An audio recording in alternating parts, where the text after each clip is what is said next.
My friends, I want to tell you today about a truth that has the power to transform your life, a truth straight from the heart of God, a truth that will carry you through the storms, through the fires, through the deepest waters of life. The Lord says in Isaiah 43, "Fear not, for I have redeemed you. I have called you by name. You are mine." Think about that for a moment. The God who created the heavens and the earth, the one who set the stars in place and breathed life into man, he knows your name. He sees you. He calls you his own. And he says, "When you pass through the waters, I will be with you, and through the rivers, they shall not overwhelm you. When you walk through fire, you shall not be burned, and the flame shall not consume you." Oh, what a promise! He doesn't say, if you pass through the waters, he says, when.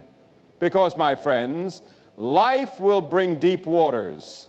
There will be rivers that rise up against you, fires that threaten to consume you. There will be trials, there will be hardships. Some of you are walking through them right now. But hear this, God does not leave his children. He walks with you through the storm. He holds you in the flood. But I want you to notice something. This passage isn't just about survival, it's about victory. Because when God is with you, the waters won't drown you. The fire won't destroy you. The enemy won't overcome you. There is power in knowing who you belong to. And that's where prayer comes in. Prayer is not just words whispered in the dark. It is not empty ritual or religious duty. Prayer is the key that unlocks the power of God in your life. Prayer changes things, but more than that, prayer changes you. When you come before the Lord, when you lay your burdens at his feet, when you cry out to him with a sincere heart, he moves. Some of you have been praying and waiting, and you wonder if God hears you. My friends, he not only hears you, he answers. But his answer comes in his time, in his way. And sometimes before he changes the situation, he changes you. He strengthens your faith. He deepens your trust. He draws you closer to him. And today he is calling you to trust him, to stand on his promises, to pray like you believe he is who he says he is. Because he is the God who makes a way in the wilderness, who brings rivers to dry land, who turns mourning into joy and ashes into beauty. He is the same yesterday, today, and forever. So whatever you are facing today, come before him, cry out to him, hold on to his word, and trust that the one who calls you by name will never leave you, never forsake you, and never fail you. From the very beginning of time, before the foundations of the earth were laid, before the stars were placed in the heavens, before a single mountain was formed, God knew you, he saw you, he called you by name, and today he still calls you. He still sees you. He still knows you. There is no place too far, no darkness too deep, no valley too low where his eyes do not reach. The human heart longs to be known. It is not enough to be seen from a distance, to be counted among the crowd, to be just another face in a sea of people. Deep within every soul is a cry to be fully known, fully seen, fully loved. The world offers recognition, but it does not offer intimacy. It offers applause, but it does not offer belonging. People search for identity in titles, in relationships, in accomplishments, in the fleeting approval of men. But there is only one who truly knows you, and he has called you by name. Before you were even formed in your mother's womb, he knew you. He shaped you, designed you, breathed life into you, every fingerprint, every hair on your head, every thought, every tear, every joy. You are not a mistake, not a random occurrence, not an accident of nature. You are fearfully and wonderfully made by the hands of a loving Creator, and because he made you, he knows you better than anyone else ever could. People may misunderstand you. They may judge you by your past, by your mistakes, by your appearance. They may see only the surface, only what you allow them to see. But God sees deeper. He sees the burdens you carry, the silent battles you fight, the prayers you've whispered in the night when no one else was listening. He knows the fears you don't speak of, the dreams you're afraid to chase, the wounds you try to hide. He knows the thoughts you wouldn't dare say out loud, the regrets that haunt you, the sins you wish you could erase. And still he calls you, not because of what you've done, not because of what you deserve, but because of who he is. People search for identity in so many things. Some define themselves by their successes, their careers, their reputation. Others define themselves by their failures, their mistakes, their past. Some live under the weight of labels the world has placed on them: unworthy, unwanted, forgotten, not good enough. But God does not call you by those names. He does not define you by your worst moments, your greatest weaknesses, your biggest failures. He calls you his. Think about that. The God who created the universe, who spoke the world into existence, who holds all things together by the power of his word, looks at you and says, "You are mine." Not because you earned it, not because you are perfect, but because he loves you. A love so deep, so relentless, so powerful, that nothing in all creation could ever separate you from it. There are moments in life when the enemy whispers lies that say you are forgotten, unloved, unseen. There are moments when the storms of life make you feel like God is distant, when the silence feels deafening, when you wonder if he even hears your prayers. But the truth remains, he has never left you, he has never abandoned you. Even when you could not see him, he was there. Even when you turned away, he pursued you. Even when you felt unworthy, he still called you by name. The world will try to define you by temporary things, your job, your achievements, your appearance, your relationships. But those things fade. They shift like sand. If you build your identity on them, you will always be striving, always chasing, always wondering if you are enough.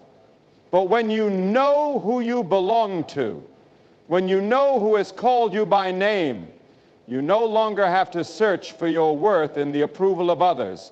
You no longer have to fear rejection because you are already accepted. You no longer have to strive for recognition because you are already known.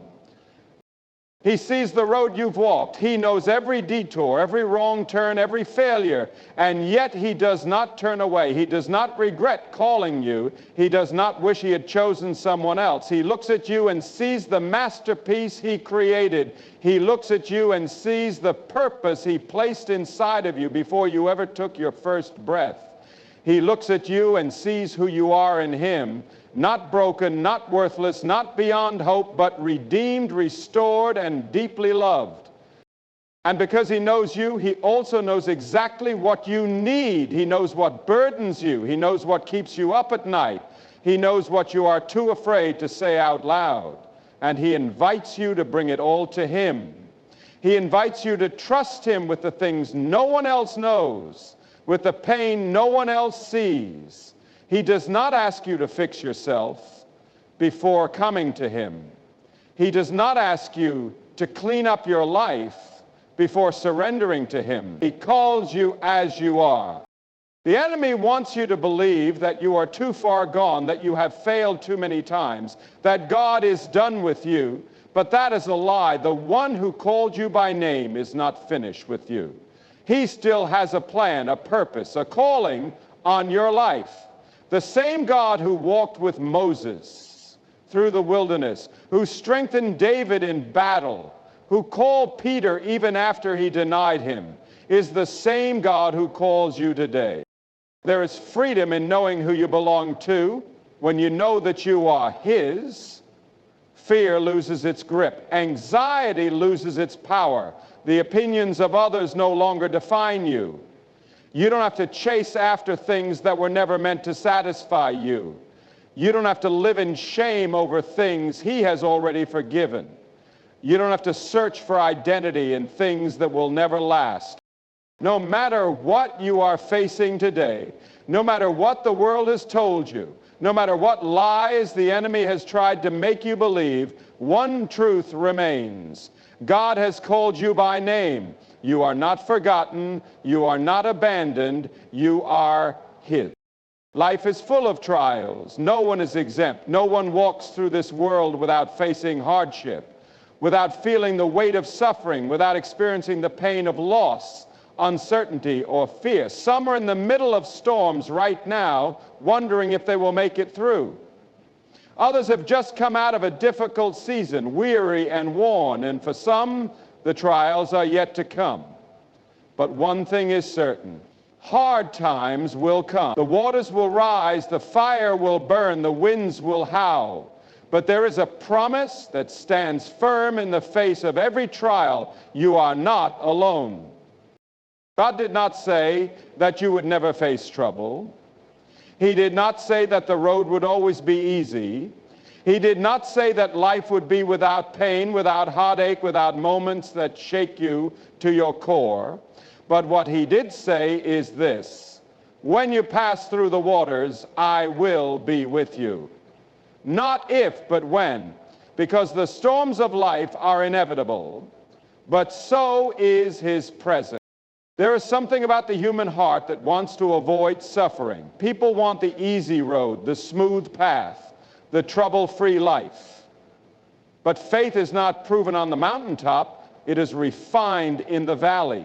It is in the deep waters that you learn to trust Him. It is in the fire that your faith is purified. It is in the trial that you come to understand the depth of His power, His love, and His sustaining grace.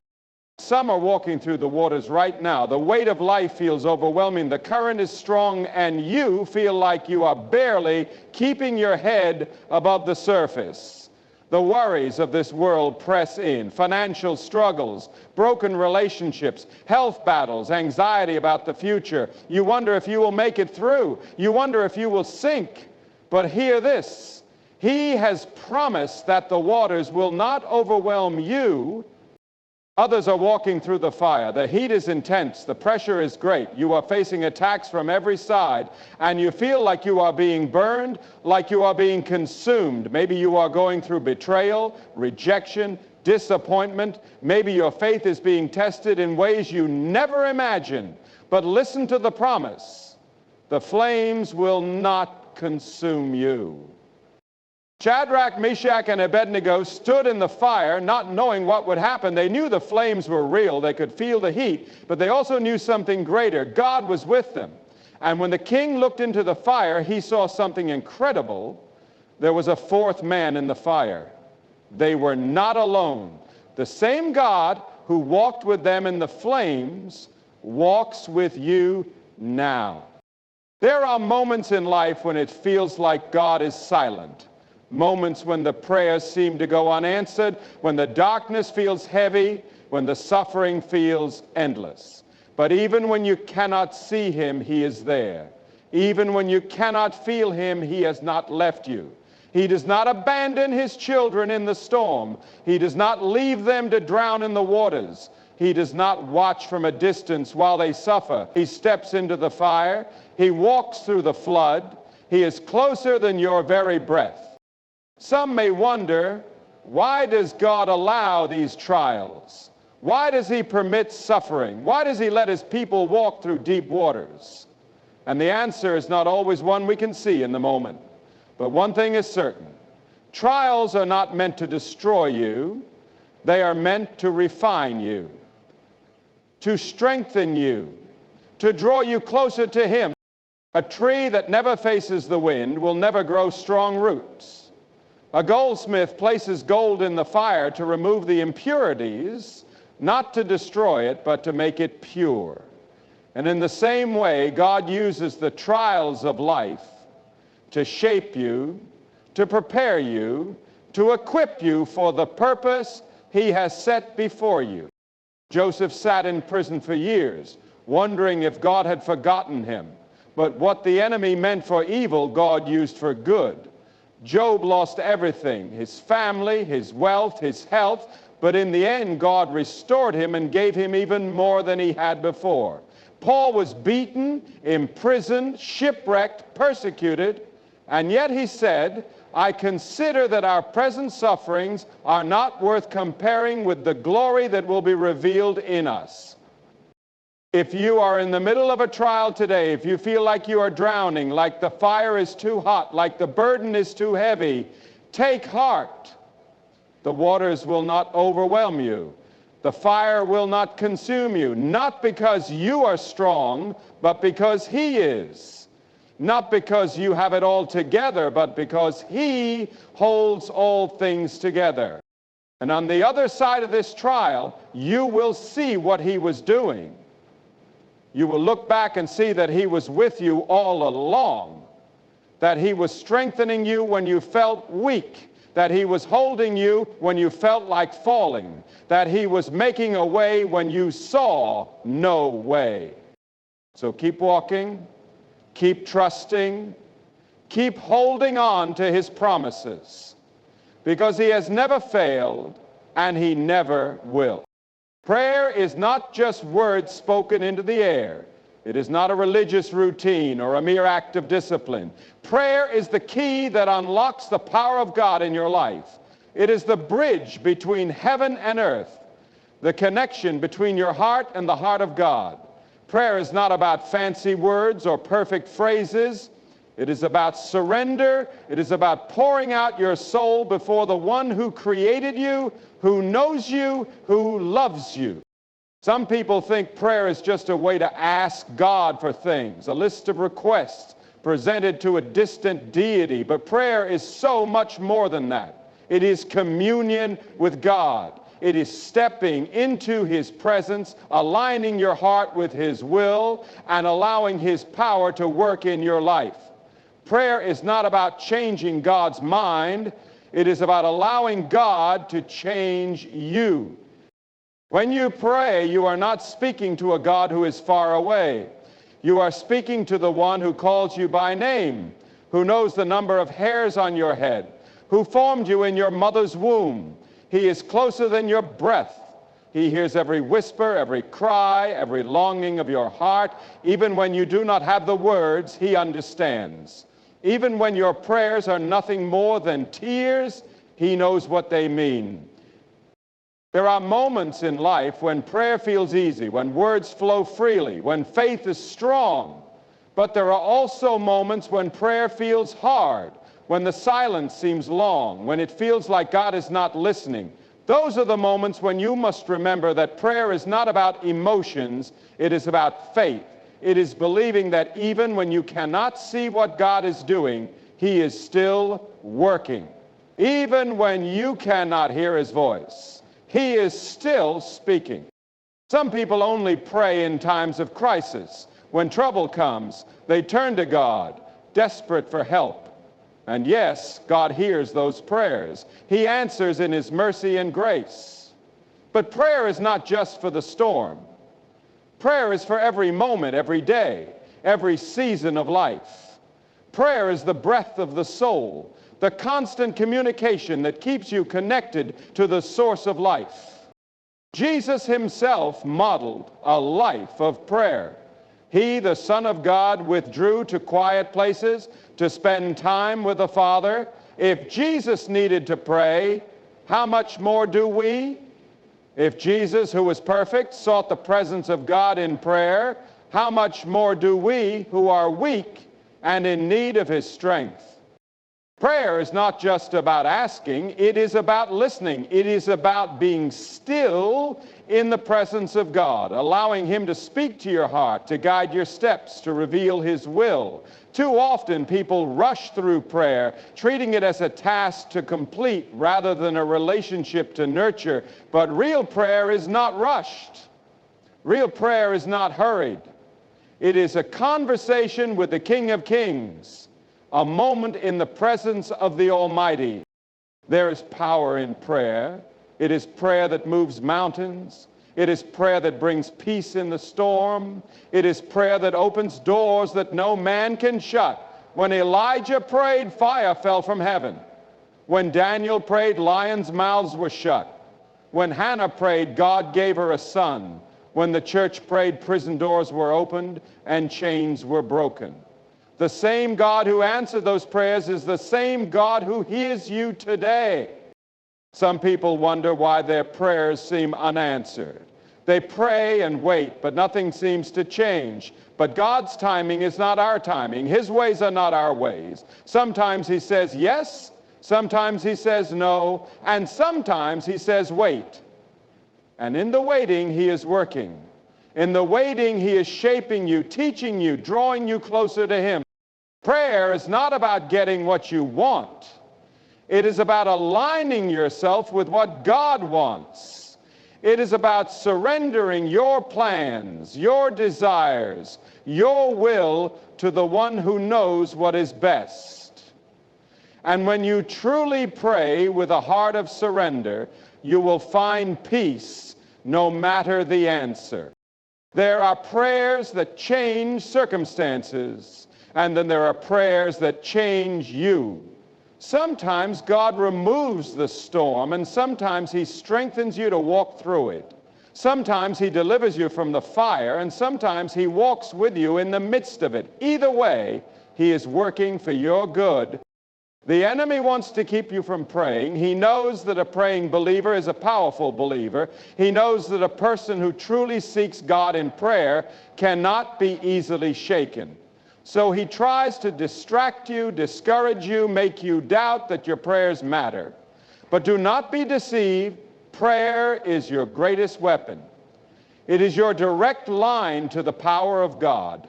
It is the key that unlocks heaven's resources. When you pray, you are stepping into the very presence of the Almighty. You are bringing your burdens, your worries, your fears to the one who can handle them.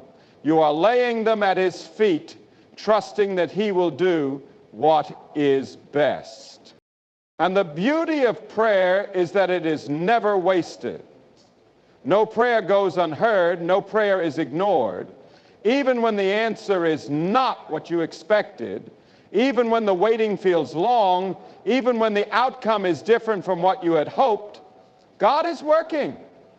He is answering in ways you cannot yet see. So keep praying, keep seeking, keep believing, because the God who heard the prayers of Abraham, of Moses, of David, of Paul, he hears you too. Trust is not always easy. In a world full of uncertainty, where promises are broken, where circumstances change in an instant, where people fail and disappoint, trusting anyone, let alone God, can feel difficult. But there is one thing that remains unshaken, one foundation that cannot be moved, one truth that stands above all else. God's promises never fail. From the beginning of time, God has spoken, and his words have come to pass. When he promised Abraham that he would be the father of many nations, he fulfilled it. When he told Moses that he would deliver Israel from Egypt, he did it. When he spoke through the prophets of a coming Messiah, Jesus came. Not once has God spoken and failed to do what he said. Not once has he promised and not been faithful. People struggle to trust because they have been let down before. Some have prayed for things and felt that God was silent. Some have waited for a breakthrough and wondered if God had forgotten them. Some have faced pain, loss, disappointment, and have asked why. But trust is not built on feelings, it is built on faith. Trust is not about understanding everything God is doing, it is about believing that he is who he says he is. There will be times when his promises seem distant, when the path ahead is unclear, when everything around you tells you to give up.